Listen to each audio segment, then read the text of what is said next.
अस्सलामुअलैकुम दोस्तों, उम्मीद करता हूँ आप सब खैरियत से होंगे। दोस्तों, मेरा नाम है मोहम्मद यूसुफ। आप मेरा यूट्यूब चैनल देख रहे हैं गंजरा ऑफिशियल। दोस्तों, आज हम बात करेंगे हज़रत ईसा इब्ने मरियम अलैहिस्सलाम के बारे में। दोस्तों, आगे बढ़ने से पहले गुजारिश है कि आप हमारे चैनल को सब्सक्राइब कर दें ताकि हमारी हर नई आने वाली वीडियो को नोटिफिकेशन आपको बर वक्त मिल सके। दोस्तों, चैनल को सब्सक्राइब कर दिया करें, ये आपकी तरफ से हमारे लिए इनाम होता है, प्यार होता है, मोहब्बत होती है और हमारी हौसला अफजाई होती है। दोस्तों, चलते हैं अपनी वीडियो की तरफ।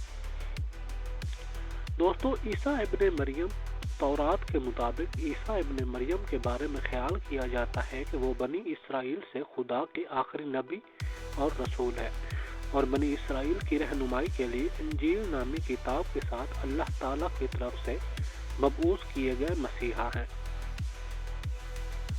कुरान में यसू को अल-मसीह के तौर पर बयान किया गया है, जो मौजज़ाना तौर पर एक कुंवारी से पैदा हुए, अपने शागिर्दों के साथ मुअज़्ज़ात दिखाते थे और अल्लाह ने मौजज़ाना तौर पर उनको बचाया, जिंदा आसमान पर उठा लिया। यहूदी मजहबी मुक़्तदरा ने मुस्तरद कर दिया है कि लेकिन सलीब पर मरने के तौर पर नहीं और ना दोबारा जिंदा किए जाने पर, बल्कि जैसा कि खुदा ने उनको मुअज़्ज़ाना तौर पर बचाया और आसमान पर जिंदा उठा लिया।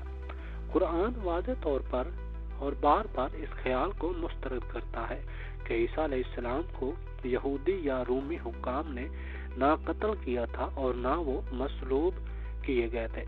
कुरान ने हज़रत ईसा अलैहिस्सलाम को अजीम तरीन नबियों में शुमार किया है और उनका जिक्र मुख्तलिफ अलकाबात से किया है। ईसा अलैहिस्सलाम की नबूवत से पहले यहया अलैहिस्सलाम की नबूवत है और मोहम्मद सल्लल्लाहु अलैहि वसल्लम की जानशीनी है, जिनके बाद के बारे में बताया जाता है कि ईसा ने अहमद का नाम इस्तेमाल करके पेशनगोई की थी। दोस्तों, यसू मसीह के बारे में इस्लाम में मुख्तलिफ किस्म के मुतगय्यर तशरीहात मौजूद हैं। कुरान की मरकजी धारे की तशरीहात में ऑर्थोडॉक्स ईसाई फलसफा इलाही हाइपोस्टासिस के बारे में क्रिस्टोलॉजी के नजरियाती तसव्वुरात का फुकदान है। इसलिए बहुत से लोगों के लिए ये जाहिर होता है कि कुरान मसीह को मुस्तरद करता है। यसू मसीह की अलवहियत को नजरिए के मसीही नुक्ता नज़र में एक यहूदी मसीह खुदा के अवतार होने के नाते इंसान या इंसानी जिस्म में खुदा के लफ्जी बेटे के तौर पर, जैसा कि ये ज़ाहरी तौर पर मुतअद्दिद आयात में यसू के खुदा के तौर पर इल्हामी इंसानियत के नजरिए की तरतीब करता है। इस बात पर भी ताकीद करता है कि यसू मसीह ने ज़ाती तौर पर खुदा बाप होने का दावा नहीं किया। मुसलमानों का अकीदा है कि हज़रत ईसा अलैहिस्सलाम के असल पैगाम में उनके जिंदा होने के बाद तब्दीली की गई थी। कुरान मजीद में हज़रत ईसा अलैहिस्सलाम की तौहीद पर जोर दिया गया है। इस्लाम में तमाम अंबिया की तरह ईसा को भी रसूल कहा जाता है, जैसा कि उन्होंने तबलीग की कि उनके पैरोकारों को सिरातुल मुस्तकीम इख्तियार करना चाहिए। इस्लामी रिवायत में हज़रत ईसा अलैहिस्सलाम को बहुत सारे मुअज्जिज़ात से मंसूब किया गया। रिवायती इस्लामी तालीमात में यह दावा किया जाता है कि ईसा मसीह इमाम महदी के साथ दूसरी आमद में मसीह अल दज्जाल झूठा मसीहा होने के कत्ल करने के लिए वापस आएंगे, जिसके बाद कदीम कबाइल याजूज मजूज के साथ मुंतशिर हो जाएंगे और इन मखलूक़ात के मुअज्जिज़ाना तौर पर फना होने के बाद इमाम महदी और ईसा अलैहिस्सलाम पूरी दुनिया पर हुकूमत करेंगे, अमन व इंसाफ कायम करेंगे और 40 साल की हुकूमत के बाद वफात पा जाएंगे। कुछ मुसलमानों का ख्याल है कि फिर उन्हें मदीना में सब्ज़ गुंबद के चौथे महफूज मकबरे में मोहम्मद सल्लल्लाहु अलैहि वसल्लम के साथ दफन किया जाएगा। यह हदीस पर मबनी रिवायात से मुतअल्लिक़ गैर मुस्तनद रिवायात हैं। हज़रत ज़करिया और यहया अलैहिस्सलाम के हालात में गुजर चुका है कि बनी इसराइल में इमरान मसीहियत के मुताबिक मरियम के वालिद का नाम यहोया कैम था। एक आबिद व ज़ाहिद शख्स थे और इसी ज़हद व इबादत की वजह से नमाज की इमामत भी उन्हीं की सपुर्द थी और उनकी बीवी हना भी पारसा और आफता थी और अपनी नेकी की वजह से वो दोनों बनी इसराइल में बहुत महबूब व मकबूल थे। محمد بن اسحاق رحمہ اللہ علیہ صاحب مغازی نے عمران کا نسب نامہ سے طرح بیان کیا ہے۔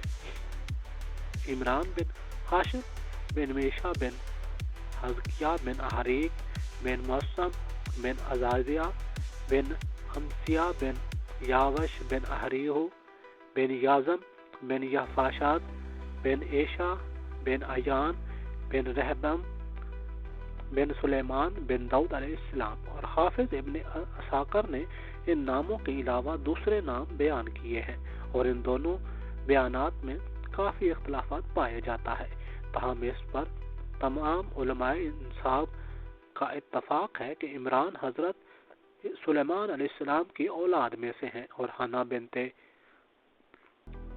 فاقوس بن قابیل بھی داؤد علیہ السلام کی نسل سے ہیں۔ عمران صاحب اولاد نہیں تھے اور ان کی بیوی حنا بہت زیادہ متمنی تھی کہ ان کے اولاد ہو اور اس کے لیے درگاہ الہی میں دست بد دعا اور قبولیت دعا کے لیے ہر وقت منتظر رہتی تھی۔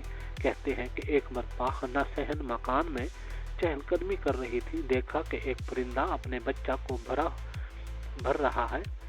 حنا کے دل پر یہ دیکھ کر سخت چوٹ لگی اور اولاد کی تمنا نے بہت جوش مارا اور حالت اضطراب میں بارگاہ الہی میں دعا کے لیے ہاتھ اٹھا دیے اور عرض کیا، پروردگار اسی طرح مجھ کو بھی اولاد عطا کر کہ وہ ہماری آنکھوں کا نور اور دل کا سرور بنے۔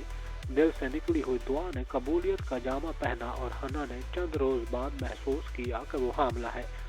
حنا کو اس احساس سے اس درجہ مسرت ہوئی کہ انہوں نے نظر مان لی کہ جو بچہ پیدا ہوگا اس کو ہیکل مسجد اقصی کی خدمت کے لیے وقف کر دوں گی۔